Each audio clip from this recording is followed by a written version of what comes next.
Hey Nation, here we are out in front of a formerly very camera shy lady, but she's ready to make her debut. Are you ready? Here we go. It's Willa, the newest member of the Restoration Nation family.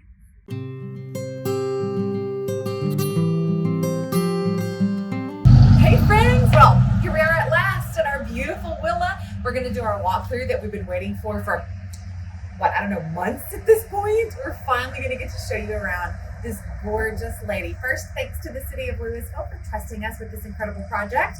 We're gonna give you a walkthrough before she makes her big move, because after she makes her move, it's gonna be a minute before we can get in there. So first, I wanna start on this front porch and show you some of the gorgeous details that make her so special and worth saving. She is an 1875 folk Victorian, which means she's got a lot of stick and wall style features. You can also hear why she needs to be moved. This is where she sits right now. Not exactly a residential area, surrounded by, let's see, a bank, a storage facility, city offices, and the emergency station. So that's what's around her right now. And then we have the grocery store. So she's no longer in a residential area. We're going to make sure we put her back where she belongs. So let's look at some of those features that are incredible. So like our Louise, she has these amazing box head windows that open all the way to the floor inside, serving as another door access to the exterior. She has her original summer screens, which this alone makes her amazing. You don't find houses that have their original summer screens anymore. So much. You've got your gorgeous beveled cladding. It's in great shape all over the house. We're thrilled. Beautiful detailed work on the front porch banister. Very, very typical of the 1870s. So typical. So typical. 1870s, 1880s period. You'll see these porch pillars have the same routing on them that Louise's did. So we love that. Let's take a look at this part of the house. This to me is a very interesting feature. Kevin said, "Do you want to shut that? So open that so they don't have to see the screen door." I said, "No, this is her original screen door. And look how massive it is. It's huge. It's amazing to fit our original front door with beveled etched glass panel, an original doorbell that says turn. Love it. It doesn't turn all the way like it says turn. Yeah, turn. Cool. Needs a little work, but all of her gorgeous design work is still here in beautiful shape. This is an original stained glass window. So you'll notice that all of the pieces of glass are opaque stained glass, except for this one, which is a piece of clear glass.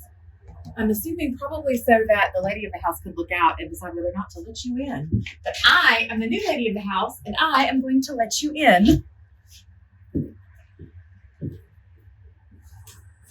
Here we are. Welcome into Willa. Look at the window from this side. Isn't that beautiful? She does have knob and tube wiring. You have to look at this. It's crazy. Like 1920s knob and tube wiring, which still works. You can see I'm turning on and off the front porch light with that. None of her woodwork is painted. So this is a treasure. It's got its original shellac, which can be, as you know, treated with denatured alcohol, smoothed out, touched up. So it won't be refinished. It will just be shined up. Yes, I know. Well, the thing's in the way, though. The pocket door. So I have to move Christmas decorations. Yeah, it's still full of stuff. Yes. Favorite features in the house. Are you ready?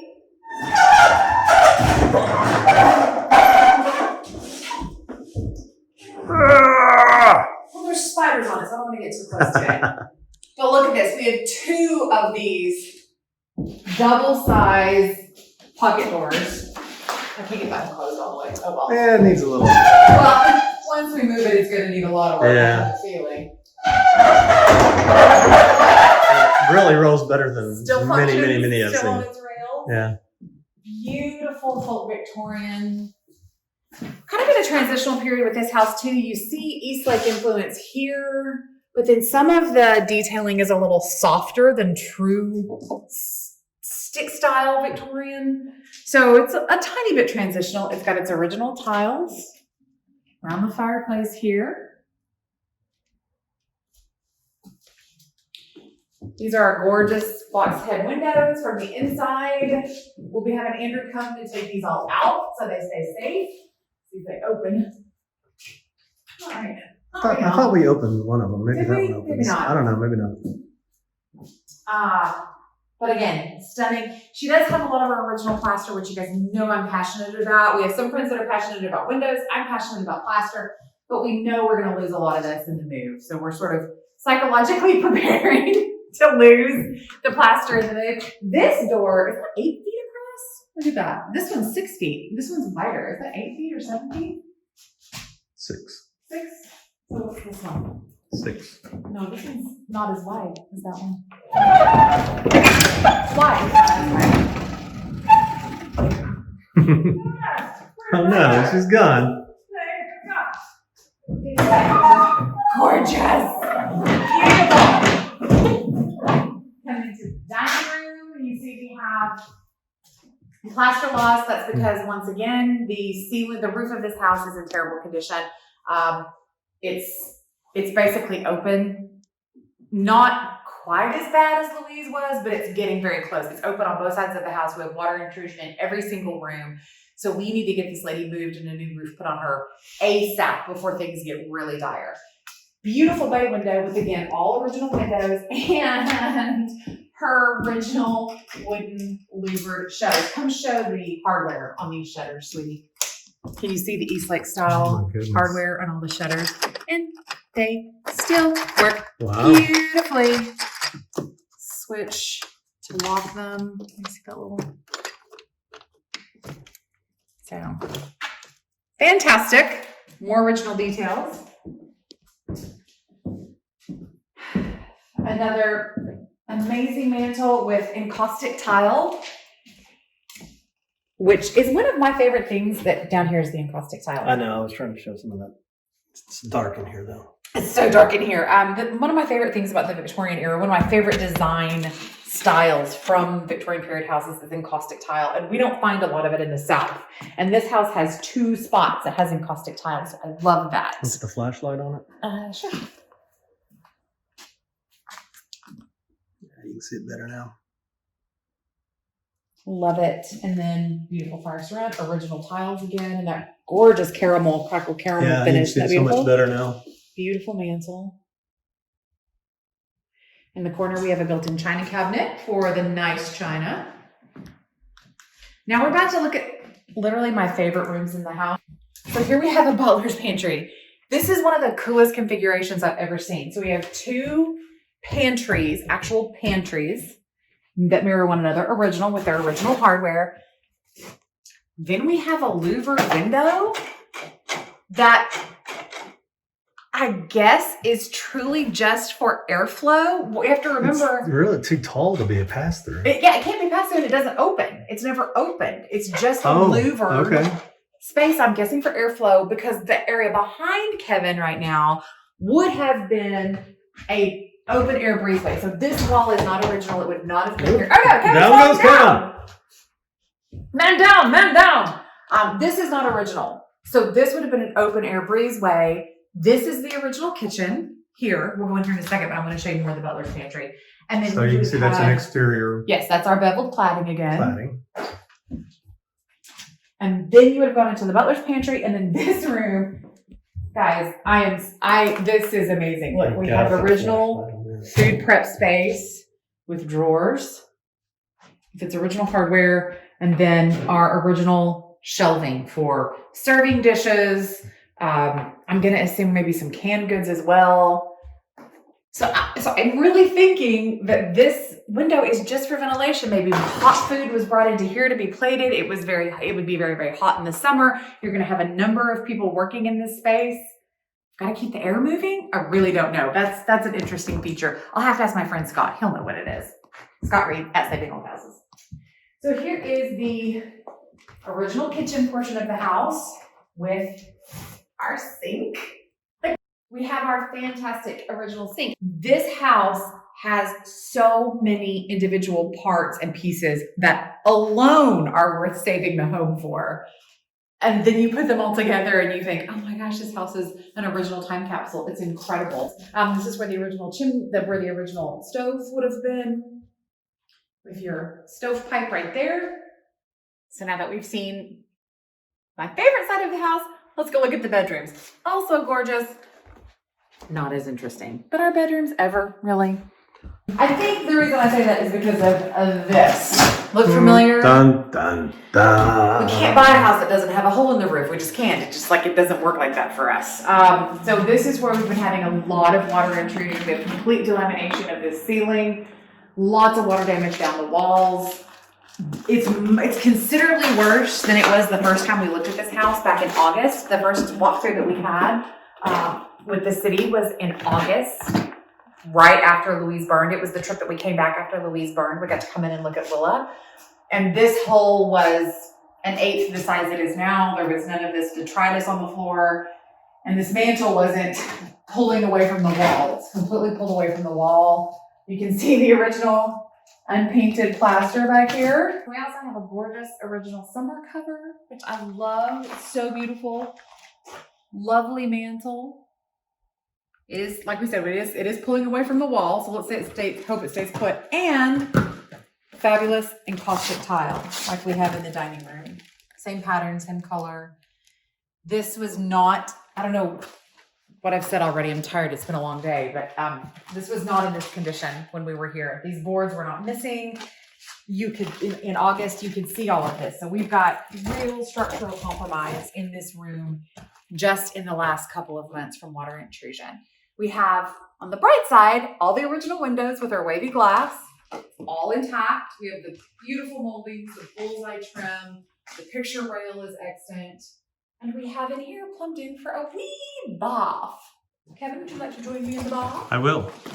So this is a very 1950s bathroom, very typical. We have our plastic wall tile, old medicine cabinet, very 1950s fixtures. They're great fixtures. We will save the fixtures, but they won't be used in this house. It's just, we want to do very period appropriate, as though we're really putting in an 1880s, 90s bathroom. So we'll have a closet tub. We'll have a probably a wall mount sink, round bowl toilet, and then we'll close in this wall so that you don't have to share a bath between the two bedrooms. Secondary bedroom, you can see horrible water damage coming in here, all around, water damage to the walls. But on the bright side, gorgeous original mantle, amazing 8-foot pocket doors, more original wooden shutters. I love that these are on the west side to block out the evening sun, keep this room cool in the evening, even though it has a beautiful bay. Third bedroom, same exact situation. Huge room, beautiful heart pine floors, gorgeous doors, amazing mantle, terrible water damage. Really compromised ceiling. This is the first place where you can clearly see the faux bois that's in the house. All the doors in the house have faux bois. However, because this house does not have heat and air, the heat and air hasn't been utilized in so many years, because wood is a natural material, it expands and contracts with humidity. So over the years of this house getting incredibly, incredibly hot and humid, and then cold and dry in the winter, then hot and humid, then cold and dry, you've got paint loss to this faux bois. It makes that paint, the wood expands and contracts, but the paint does not, very much like on a plaster wall with latex paint. And so it begins to peel off and chip away. And so the loss to the faux bois is pretty extreme on all the doors. This door is faux bois oak and maple over a pine door. Many of the other doors are faux bois to look either oak, or some are faux bois to look like mahogany. This would have been the original exterior back door to the house, exiting to that breezeway that would have separated the kitchen from the main part of the house. But now it's a strange interior door. But guess what? It's probably going to be an exterior door again. The last and smallest of the bedrooms. More horrible water damage. We have water intrusion everywhere on this roof. Again, it was not this bad just a few months ago. It's just, it hits a certain point and then it just compounds upon itself. And so that's what the situation we're in right now with this house. If we don't get some work done on it really, really quickly and start protecting it, it's going to end up like Louise. And you would be amazed how quickly it can go from this condition, which is, it's got some compromise, it has some damage, it's got some real worrisome areas, to falling down when it reaches this point. It can happen very quickly. The thing about this house that's killing Kevin and I with the move is that right now, the foundation it sits on, this house is rock solid. Like there's no shake. There's not a soft spot. Unlike Helen, where you walk through and the whole house shakes, there's tons of soft spots. This house is sitting rock hard. And so we've got to sacrifice the best thing about the house, which is the solidity of its foundation, to save the rest of the structure and take it out of its functionally obsolete location and get it restored back to its former glory. This is the second bathroom right now. It's a very strange space with access to the attic. So we'll be reconfiguring this space. We're not going to go for the attic, although there is room for 2 more bedrooms, and there's a witch's bin chimney up there. I am not going to climb up there because it's really, really risky. So we are going to go back up to the front of Willa, down her wide central hall, back to her amazingly huge front door, and I thank you for visiting today.